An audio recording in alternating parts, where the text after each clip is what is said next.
right. Well, good morning, good afternoon, everyone, and welcome to today's Exploring by the Seat of Your Pants event. My name is Joe Grabowski, and I'll be your host for today.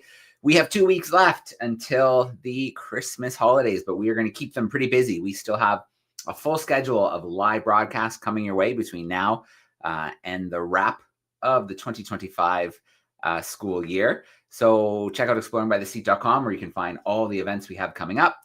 And then we just put out a big newsletter last night with the events leading up to Christmas. You can check those out. Join with your classroom, either live in a camera spot or check out those recordings later. So today we're doing something that we really enjoy doing here, which is giving students a chance to check out a really cool film and then getting a chance to meet the filmmakers and learn a little bit more about the process and some of those behind the scenes stories. So today we've got Brendan Hall is going to be joining us. He's a documentary filmmaker sharing stories in the natural world and beyond. He's a director, cinematographer, editor, and speaker whose work has connected with audiences across generations. And the film that we featured, we were able to share with classrooms, is called Out There, a National Park Story. So it follows a young filmmaker and his childhood friend on a 10,000-mile road trip through America's national parks during the centennial of the National Park Service. So it started off as a search for awe-inspiring landscapes and really turned into a deeper journey uncovering human stories in these wild places. So I've got Brendan hanging out backstage with me. I'm going to grab him in with me right now. Hey, Brendan, how you doing? Good. Good to see you, Joe. Yeah, good to see you. Great to have you with us today. How are things going in your part of the world? Where are you coming from today? Things are good. I'm in New York City, so I've lived here like 14 years, but I travel all the time. So anytime I can catch a few weeks at home is great. So it's good to be here. Excellent. And so I did allude in the intros that I shared with classrooms to come and join this event that we'd have a special guest today. So do you want to introduce our guest today, Brendan? I am very excited to introduce Anthony Blake, the co-collaborator, co-mastermind on this film, and he is an assistant principal at a high school in New Milford, Connecticut. And so he's very busy, teaching, managing students, and I'll let him introduce himself.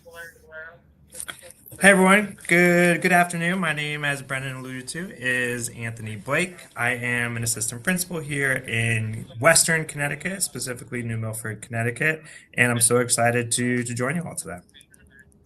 All right, good stuff. Well, we're going to take questions from classrooms soon. So if you are tuning in via YouTube, don't be shy. Use the chat sidebar and send us in some questions. Let us know what you thought about the film. It was really cool that Brendan was able to make it accessible to us so we could check it out with classrooms. And yeah, Brendan, I know you have a little bit to share with us, a little bit of kind of maybe a little behind the scenes, a little bit about parks and things like that to get us started. Yes, I mean, first of all, just thank you all for being here. We love talking about national parks. It's something we're really passionate about. And as you saw in the film, we spent months, which turned into years, kind of creating our love letter about national parks and making a film basically from scratch, just ourselves. And so for us, any chance to appreciate these places and educate people is a big honor. And before we started, I just wanted to run a few slides and talk a little bit about national parks at large, because I think for us, kind of understanding this national park system got us really inspired to go and try to do our own method of preservation and inspiration, which is storytelling. And so here, so real quick with Out There, I kind of wanted to start in this place is just what's a dream that you have? Kind of what's out there for you. I think that each of us has a really powerful dream or things that we're interested in our life. We become scientists and doctors and firefighters and, wilderness preservationists. For me, becoming a storyteller. As a storyteller, I think it's really powerful, the stories that we tell ourselves. And so thinking about what your dream is and what's your story is really important. For me, my personal dream was becoming a filmmaker. As you saw in the film, I've been doing that since I was 12. Anthony was in a lot of my early videos and films growing up. And for me personally, filmmaking has been my kind of passport to the world, where I've gotten to experience moments in nature, like this one in Antarctica, this one in Joshua Tree National Park, or this one actually on a trip with Anthony. This was in Uganda in Africa. Taking these moments and communicating them back to people so that hopefully they can feel the wonder of these places and preserve them. And more than anything, we found that it's not just about landscapes, but it's also about the people inside these places. And so making Out There as a storyteller was a chance to say, what are the amazing stories of people that just love land, love, their work around the country. And through my filmmaking, there's been kind of all this work around the world. And for me and Anthony, where Out There started was us traveling in national parks ourselves, in high school and especially in college, and just after kind of taking these little trips together and hanging out with friends, experiencing nature, and kind of exploring our own connection to those places. And so just before we talk about the film, I wanted to just talk about national parks at large. What we traveled to making Out There was probably over 20 national parks. I've been to maybe over 46 myself. But so I wanted to ask you all first is how many national parks are there? Kind of think of a number in your head of, you think of Yosemite and Grand Canyon and Yellowstone. How many national parks do you think there are? One hint is that it's more than 10, 20, 30, 40. Give it one more pause. There's actually 63 national parks all around the United States. And so these are landscapes that are preserved by the government and stewarded by the people for all of us and all of our enjoyment. And kind of a fun fact is there's 10 national parks just in Alaska. So you can think about how much land all these places are covering. And our national park system in the US preserves every kind of ecosystem on Earth that exists here. And then how many national park units are there? And so you might not know that difference at first of parks versus park units. Park units include national parks, national forests, which preserve large tracts of forests and other lands, national monuments, which include, this is called Devil's Tower in Wyoming, kind of big singular pieces of land that we preserve, including sites like Mount Rushmore, kind of iconic cornerstones of America and American history. National historic sites like Gettysburg, that preserve and share these battlefields and these histories of our people, as well as national memorials, like this is the Martin Luther King Jr. Memorial in Washington, D.C. And so national park sites include all of these, as well as Grand Canyon and everything else. So how many national park units are there? Remember, there are 63 parks. There's 433. And so what's amazing is that as a country, we've come together and preserved this many places like the ones that you see in the film. And so you remember, this is our road trip map, going to about 20 national parks during the course of our journey.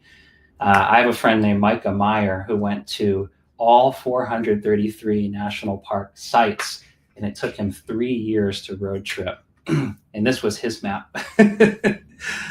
So as you can see, it covers just about every corner and swath of the country of these amazing places that we preserve. And so, what do all these places have in common in all these sites? We have historic sites, we have mountains and forests and everything else. There's really two reasons why we preserve these places. The first thing that they all have in common is that they're preserved through the National Park Service, through our indigenous caretakers and tribal nations, through our volunteers, and all of us, is that these lands are preserved in these places to be unimpaired for future generations and stay that way. And then the second is that they're preserved for our enjoyment. So the actual second part of that mission is that we are here to enjoy these places and have these amazing experiences and balance keeping our lands preserved and our experiences in them. And so, who preserves our national parks? The National Park Service, as you saw in the film, people like Gary, the caretakers, the trail builders, our tribal nations, our indigenous caretakers that have been here since time immemorial, who are still, when they are able to, be co-stewards of these landscapes. Scientists, historians, maintenance workers, trail builders, our communities around us, conservation organizations, donors. A national park like Acadia National Park is an entirely donated landscape of people who took land that they owned and gifted it to become national parks. Volunteers, our politicians who both preserve our parks and kind of judge how they're preserved. Voters, politicians again, sorry, teachers, youth and students like yourselves, and then artists and storytellers. I want to put a little emphasis on that too, because it was first writing about parks and writing about land and photographing it that even inspired people and governments to come and preserve these places. And so us being kind of in this realm of storytellers, we feel really grateful to contribute to that legacy too. And we can talk more about that, and many, many more. And so, we'll talk about this film. I want to hear your questions, the big things, the small things.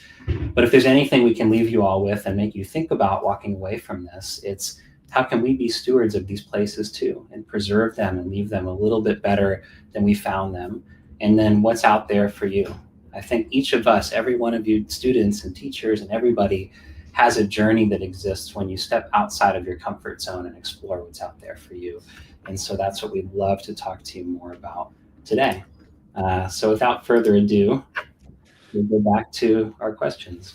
All right, perfect. Thanks, Brendan. I think that was a great lead off there. It's quite a jump from parks to, I guess, park adjacent sites, up to over 400 of them across the country. It was interesting on the map to see the gaps too, where there were holes where there aren't things, but you can kind of match it up with kind of big plains and kind of wide open areas where maybe there wouldn't be those things. But yeah, that's very cool.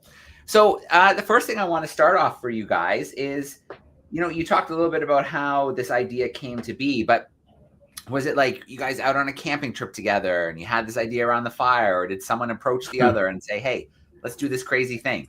Where did it come together? Anthony, you want to tell your side of that story?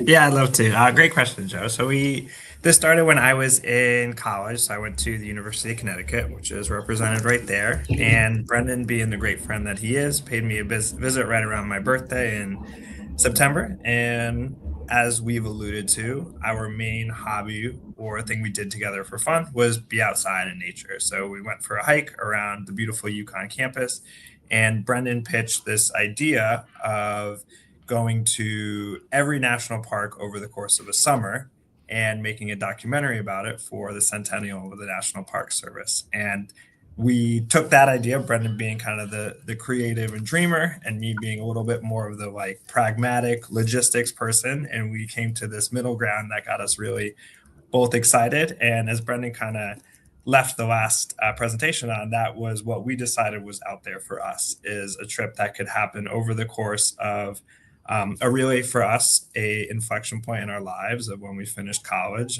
There was definitely some career things to ruminate on for both Brendan and myself. And it hit a really important time in our lives. And we had the opportunity that we could just dive into it. And we did.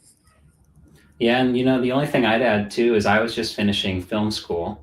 And as you kind of see in the film, I had this personal, newfound love for documentaries and nature and wanting to get out and explore. And for about a year, I worked in an office, and it was actually the National Geographic Channel. And so I thought it was kind of like a dream, because National Geographic was always the gold standard for me. Joe is a National Geographic explorer. But I was kind of in an office and helping them work on TV shows, but I wasn't actually out exploring the world myself. And so kind of hitting the road with Anthony was my version of saying, what's like a real exploration I can do? And what's kind of the biggest, scariest thing to be outside of my comfort zone as a filmmaker. And so it was really awesome. And at the end of the day, it's kind of just a big buddy road trip that we spent years turning into a film. So, yeah, very cool. So I think what students and really anybody, in life runs into is they have big ideas. Maybe they overthink it. Maybe they overplan it. Things get in the way and they just don't happen. So, how did you guys get from, this is such a great idea, to, okay, that's enough planning. That's enough thinking about it. Let's get out the door. Yeah. I think the first thing is we kind of just committed and said, no matter what version of this happens, we're just going to go for it. We were lucky that we had a car to use. We had a lot of camping gear from my parents. And so we spent months and months ahead of the project kind of pitching it, trying to get funding, trying to get different forms of support. We had 2 very big commercial deals that almost happened that would have really supported us in a big way, and they both fell through. And we hit these kind of low points saying, is this going to happen? Is this even worth it? Why should we really care about this? But I think it was just taking stake of the community around us and those resources. And just before hitting the road and leaving, we got a little bit of money from a software company that had us do some social media posts at the time. And so I personally, I like to consider myself a dreamer, but what you learn as someone who tries to have big visions and get excited about stuff is there's always somewhere between a dream and then the reality of your money, your logistics, what you can do. And so I would say the best way we got through that is me and Anthony balancing out our perspectives, going back and forth and working as a team to figure out what was possible. But with that attitude of like, no matter what, we're gonna hit the road and go for it. So. Yeah. All right. Very cool. So if you look at the website, you can go to the website, read a little bit about it. There's a trailer you can check out, but then you can also see, the rewards, the awards and the festivals that you've been to. So I wonder, there's one thing being out there in the field, collecting the footage, doing all the legwork, editing and that kind of thing. What's it like to see it on the screen, see people's reactions, be selected, be awarded, and have other people see your vision? Yeah, Anthony, what would you say? We had our world premiere at the Florida Film Festival. The one thing I'll share quick is that they had 300 feature documentaries submitted and could only program 10 for their festival. And we didn't know this, but we were actually one of their reserves that was their backup if a film fell through. And so I got a call, at 11 p.m. one night, a month before basically the festival, and they said, we had a film drop out last minute. Do you guys want to premiere at the festival? And so that was kind of our gateway in. And I guess, Anthony, what was your feeling first seeing it on a big screen? Yeah, it was definitely humbling. And I think this whole experience started from what was out there for Brennan and I. And growing up in Connecticut, it was our local state parks, where we had a lot of foundational memories that then were the springboard to this larger dream. And then premiering it in that type of environment, we always like to keep sacred the time for a question and answer with audiences and the time to engage with audiences.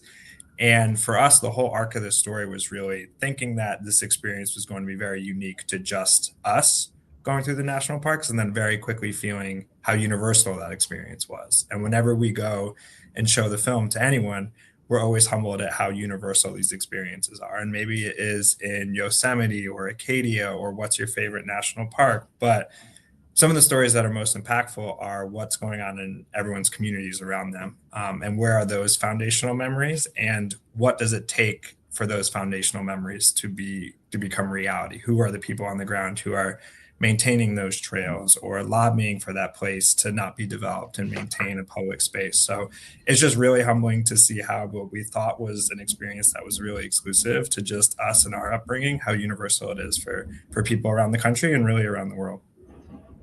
Okay. Yeah, and what we noticed right away is that we were actually selling out all the screenings at our film festivals. And then since then, we've now done over 50 screenings with different organizations, nonprofits, parks around the country. We just did our biggest one ever in Tucson, which was 800 people. And we've sold out screenings of 400, 450. And I think more than anything, it shows that the film is finding its community and that people care about parks and these places enough to want to come gather and spend the night kind of thinking about them. Yeah. Yeah, great. Okay, well, that's enough questions for me. Let's switch gears and see what some students, some classrooms are thinking out there. And the first question I have is from a group in Toronto, and they're wondering, they saw the map where you went. How did you pick that map? How was that map selected? Yeah, that's a great question. The way I usually talk about it is we really wanted to go from the east to the west coast of the United States, because for us growing up in Connecticut, it's that journey of going from your home to this whole place that has this new wonder to it. And I personally thought it was very poetic to film the sun rising in Acadia National Park in Maine, so on the east coast of the country, and then setting on the west coast. And that idea that same sun, same nature kind of connects all of us. And I really think for me and Anthony, there were parks we were excited to go to. So we'd spent some time before that trip in the Southwest. So there's these parks like Zion and Bryce and these kind of big monuments out there, and you're like Utah and those areas. But we'd already been there. And so it didn't make sense for us to go back because it really was a journey of us discovering new parks for ourselves. And then there's little parks like the Channel Islands, like Cuyahoga, that are just lesser known. And so we wanted to do our best to show a few that were just a bit smaller that most people might not know about. Yeah. All right. Let's see. This is from a classroom, well, maybe not too far from you in New York. And they're wondering, what was the most unexpected situation you found yourself in over the filming? Anthony, do you have a good memory that comes to mind there? Yes, and I think this comes back to an education where it's important to do your homework and be prepared. We did have a day in the Southwest US right before in the film, kind of right around when I depart from around the Grand Canyon area. And Brennan and I went for a hike and had some issues finding our way back to where we started. And I think it just shows that you have to respect the natural world and respect these places and rules. And those guidelines are in place for a reason. For us, it was a backcountry trail. It had just rained, and a lot of the tracks on the ground that you follow when you're going through the woods, so you see the footprints and you follow them, got washed away. But fortunately, we were prepared with kind of that little kit of a compass, of a map, and of extra water, and we're able to get back in great shape. But just shows that these are places that are so awe-inspiring and so wonderful, and there's a spontaneity that you want to have, but there's also a level of preparedness that you need to have in order to enjoy it safely, because it's not just you and your safety on the line, but whenever you get lost, your family gets stressed and worried, and there's going to be resources dispatched to finding you and bringing you back safely. And it is bigger than you. And those resources for these places are so, so precious. And we want to spend them on making these places beautiful, not rescuing people who are unprepared. So it's always really, really important when you enter these spaces to have that healthy respect for them. Yeah, and that was pretty scary. I think we were trying to do 8 or 10 miles, and it turned into over 16. And we're kind of wandering late at night in the desert until we were shining a flashlight and saw a little glimmer, and it turned out to be the license plate of my car that was reflecting like way in the distance. There's storms in the distance, so definitely preparedness is good, and we learned a little bit about being too reckless and too ambitious. So yeah. All right. Okay, so this is a question from a class in Illinois. It looks like some fourth graders, and they're wondering about people. So did you find that there was everybody you encountered like kindness along the way? Were you surprised at the people you encountered? What was it like encountering people along the way? Yeah, you always have to be mindful of other people's experience. And one of the hardest things was we all go to national parks and go on vacations to have our own experiences and sometimes even be away from other people. But we found that if you ask folks respectfully and have a genuine connection with them, they were overwhelmingly generous and open to us filming and giving us their time. So that really changed a lot when we met Gary, the trail builder, who kind of starts off our human journey. Because it's true, we had gone to a local library and just asked who's a legend around here. And they said, Gary Stelpflug, give him a call. So they wrote his cell phone number on a piece of paper, and we were terrified. And I actually made Anthony call because I was too nervous. And we called Gary and we said, would you film with us? We're making this film about parks. And he kind of like was confused, but yeah, whatever, I'll show you guys around, having no idea kind of what it turned into. But we left that day really awestruck because this hero in the Park Service let us kind of hang out with him for the day and showed us all the amazing corners of the park and the work that he had done. And every step of the way that we really found that. And what we learned too is when we're just hiking in a forest, we're bringing our own knowledge and understanding. But when you're with somebody else, you're like seeing the way that they experience that world and learning a whole lot more. And so I think we learned just so much more about parks through getting to meet these different people. Yeah. Did you have anything to add, Anthony? Yeah, I think it was a great experience to teach us that everyone has a story to tell. and something to teach you. And it's such a superpower to be curious enough to believe that, whether that is your teacher, your classmate, a friend's parent, someone who you interact with at school, your custodian, all of those people are an expert in something that you are not an expert in. And if you view the world with a lens of curiosity, you can learn something from all those people. And at first, through our travels, we thought we had to find, the leaders of these parks or the directors of them. And we found some of the most compelling stories being from ordinary people like us, like the people who are working the trails, like photographers. And that's a lesson that I think can be applied to your life as well, is that the people that you interact with both at school and in your communities, if you're curious and ask them the right questions, every single person has something to teach you. Yeah, absolutely. Well, we had some classroom questions there, but we also love to have homeschool groups hang out with us. And we just happen to have a homeschool group from North Carolina hiding out backstage. So I'm going to bring them in here. How are we doing today?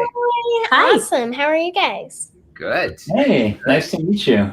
Nice to meet you. Yeah. Okay, so I have a few questions. My first question is, you started with filmmaking when you were 12. What advice do you have for me to get started? You want to get started in filmmaking? Yes. She's interested in filmmaker, paleontologist, marine biologist, and now a wildlife conservationist, thanks to the Irwin family. So. Oh, cool. And I guess a dancer if you're watching Robert Irwin lately. Yeah. Yeah, so what's cool is through filmmaking and also storytelling.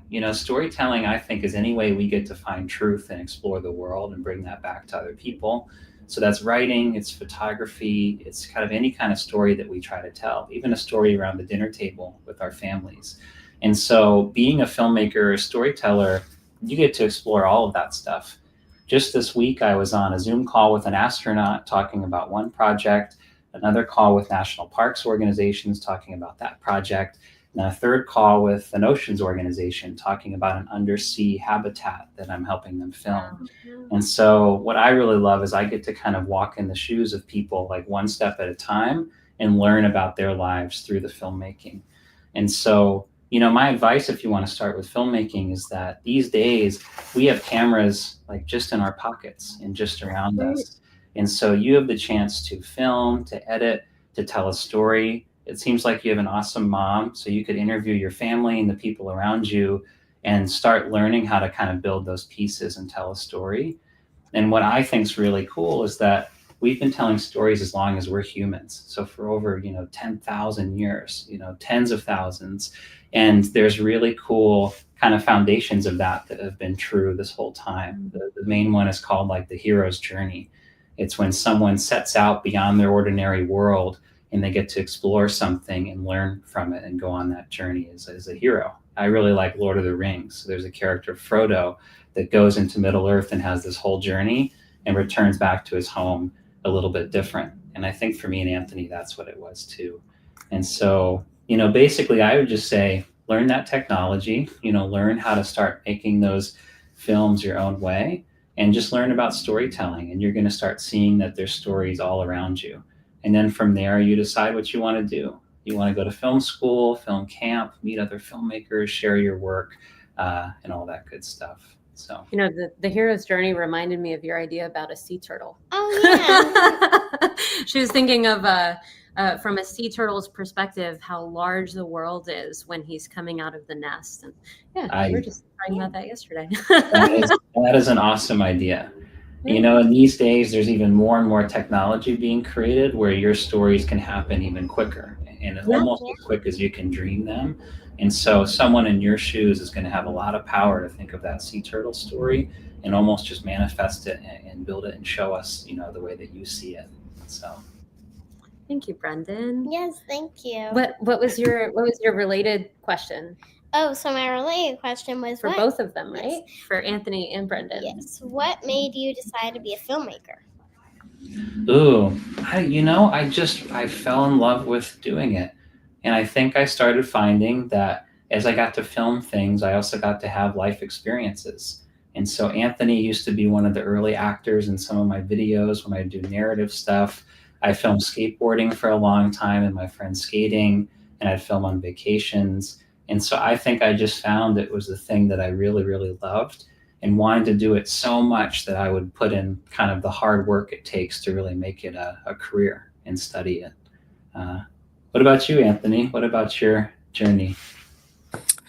I went into education because I was not actually a great student myself. I struggled to sit still in my educational career, and I felt that schools are a really unique place to instill our next generation with dreams and the tools to get them there. And I think too often people leave the education system having that not be their experience. So I think we need people in the space who just reflect on what the goal of education is. And it really is to make young people feel like they can do anything.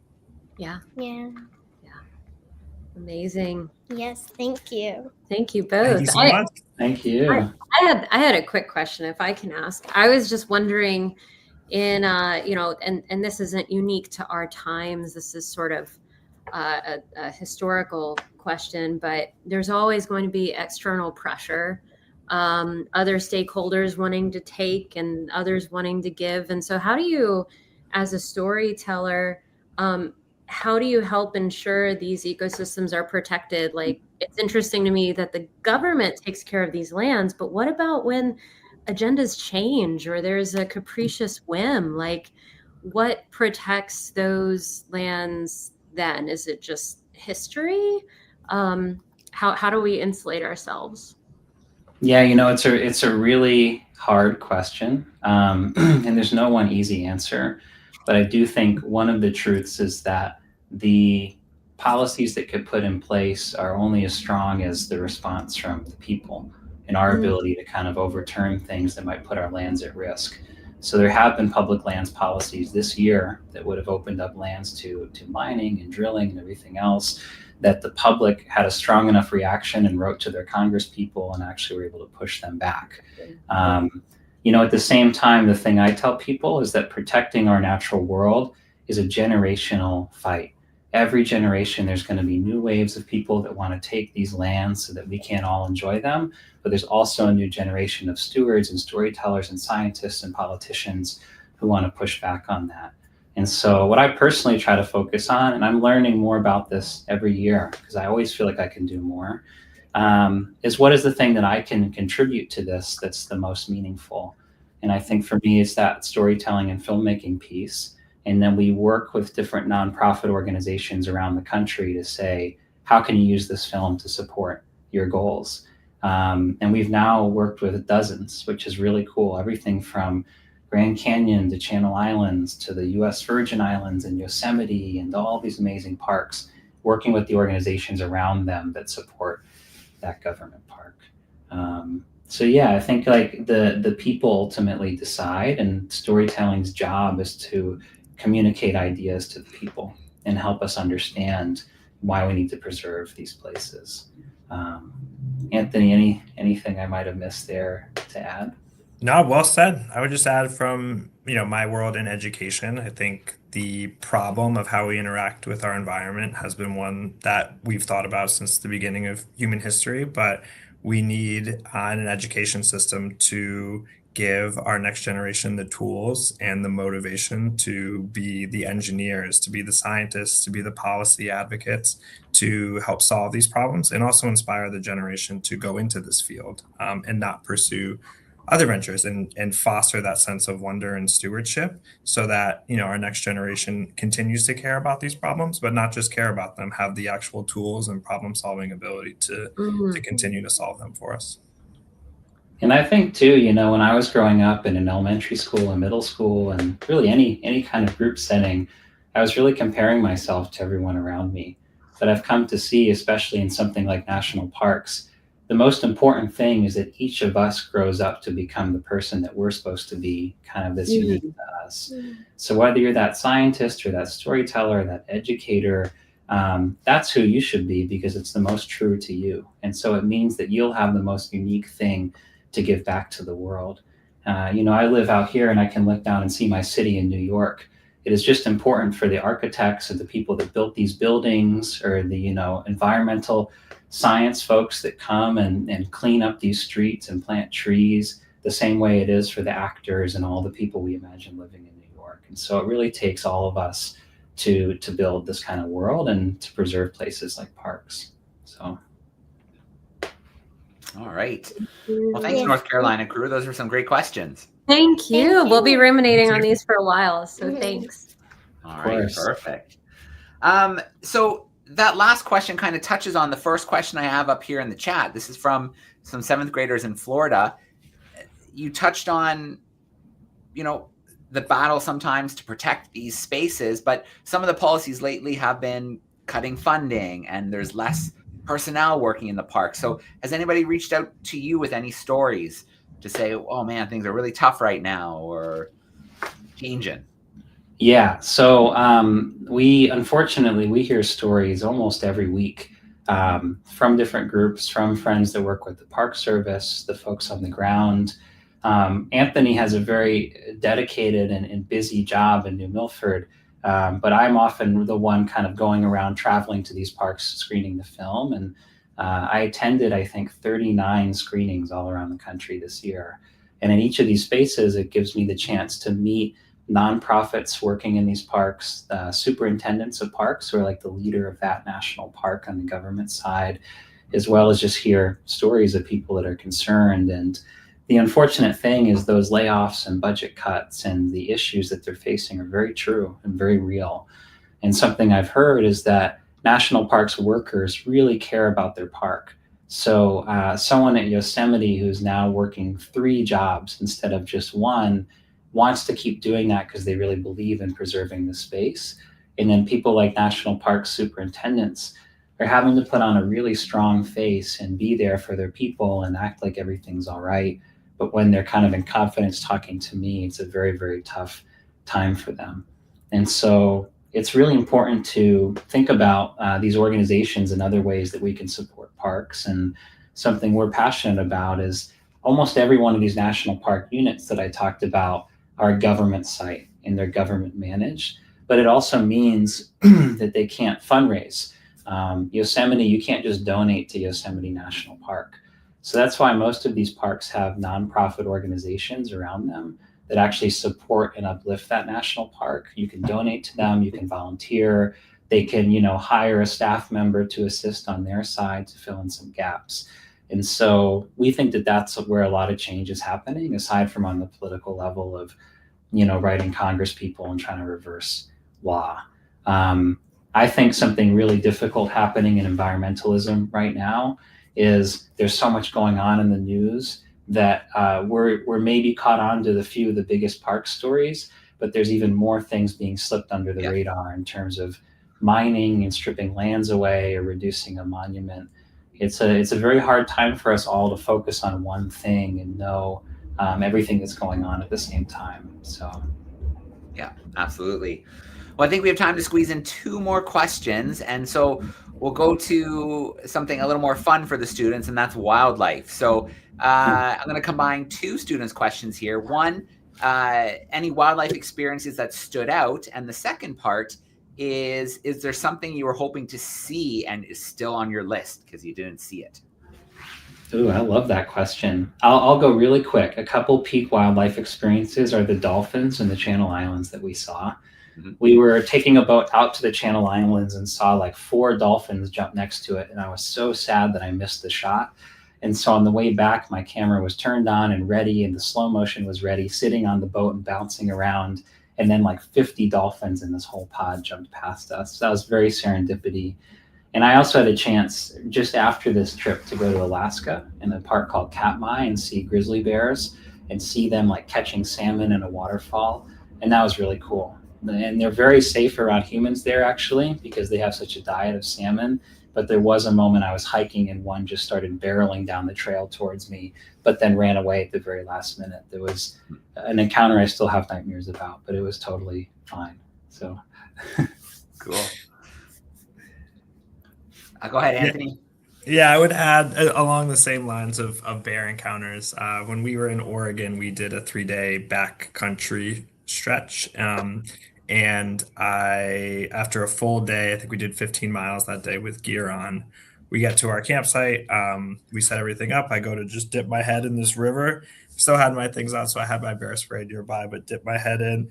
and then I kind of shake off, like picture a dog shaking off from out of the water, and then when I open my eyes, across the river is a black bear just staring right at me. So that was definitely a shock, but just kind of follow the protocol of what you do there, and then it went along its way. I went along my way.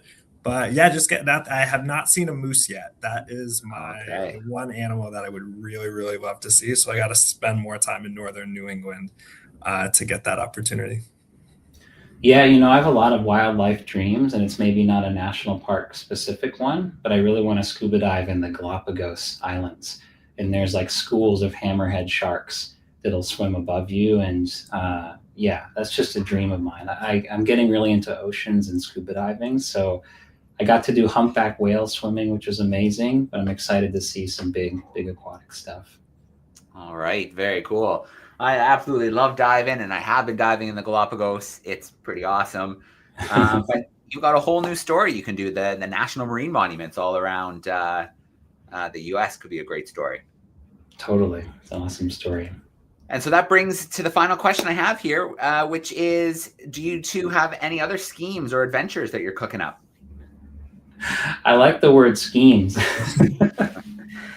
One of my favorite weekends every year that I try to get aboard is Anthony and one of our friends named Prahlad does a backpacking trip and just kind of camps for a few days and takes some real time to turn our cell phones off and cut out in nature. And so every year I try to get on board that trip. And it's some of my favorite time is when my phone can be off and I'm just fully immersed in nature. And then, I'd say some of our biggest schemes now in terms of this project are trying to make more films, do more work in parks, and kind of see where else that adventure can bring us. But maybe Anthony has a good scheme that I'm not thinking about. No, I think I get so much energy from hearing other people's stories in these natural places that more screenings and more community-based screenings to hear about the really exciting work that's going on, not just in our big national parks, but in those local spaces as well. And just getting out there and doing more screenings. Brendan hit 39, as he said, in 2025. It's a lot harder for me with my schedule, but I'd love to get more screenings this year and get to meet more people who are also passionate about this work. All right, good stuff. Well, I want to start off with a shout out to the classrooms who tuned in today. Thank you so much for sharing those great questions. I know there'll be some who wouldn't have been able to make it live, so shout out to those who tune into the recording. If you do send me some questions, maybe I can sneak some Brendan and Anthony's way as well. Guys, I can't thank you enough for letting us steal some time. I know, Anthony, you're at work, so busy times. But just, that openness to share the film with classrooms and give them a chance to see it and to watch it in their own classrooms. I think that's really special. And to get a chance to talk to you guys as well, I think that just adds an element to the classroom. So a huge shout out to you guys, and thank you so much for bringing this story forward. Yeah, thank you. And the one thing I would say is our website is outthere.film, no .com, just .film. We're really passionate about making some cool educational resources for students like you, teachers like you. We would love an email or a message about what you could use national park storytelling, even from students. What excites you? What do you want to know more about? How can the Out There universe be expanded for you? And that'll help us develop tools that we want to use all over the country. And so if you enjoyed this and enjoyed the film, it would be a huge help. And we'd love to just connect and hear any other questions or thoughts you have. So. All right. Excellent.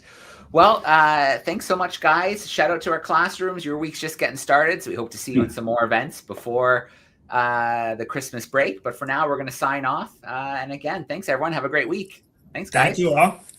Take care, guys.